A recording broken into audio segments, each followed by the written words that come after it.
Presque 2 semaines ont passé, l'information n'a toujours pas été confirmée de sources sécuritaires fiables. Pourtant, tout porte à croire que Aboubacar Shekau est bien mort lors d'un affrontement avec l'ISWAP, le groupe terroriste, qui a peu commenté l'événement sur ses réseaux de communication. Ces hommes ont repris la routine de la guerre.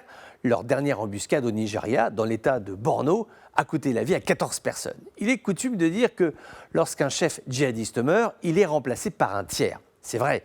Maintenant, Shekau a été une personnalité très singulière, d'une cruauté infinie.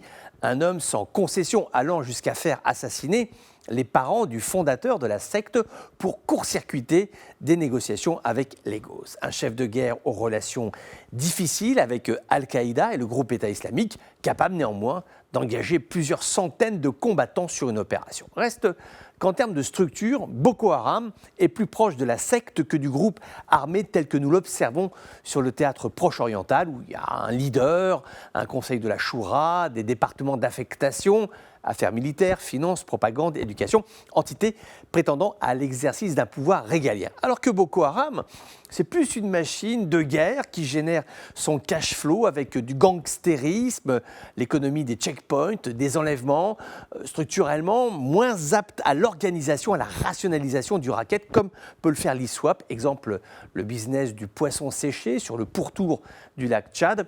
Spontanément, Boko Haram va piller les entrepôts avant de monter une opération pour nourrir plusieurs dizaines de combattants pendant une semaine de combat, par exemple. Alors que l'ISWAP va travailler l'aspect impôt révolutionnaire, des taxes assorties d'un système de protection. Si le marchand de poissons paie sa dîme, il est protégé. Shekau a voulu incarner l'organisation Boko Haram. Il était Boko Haram.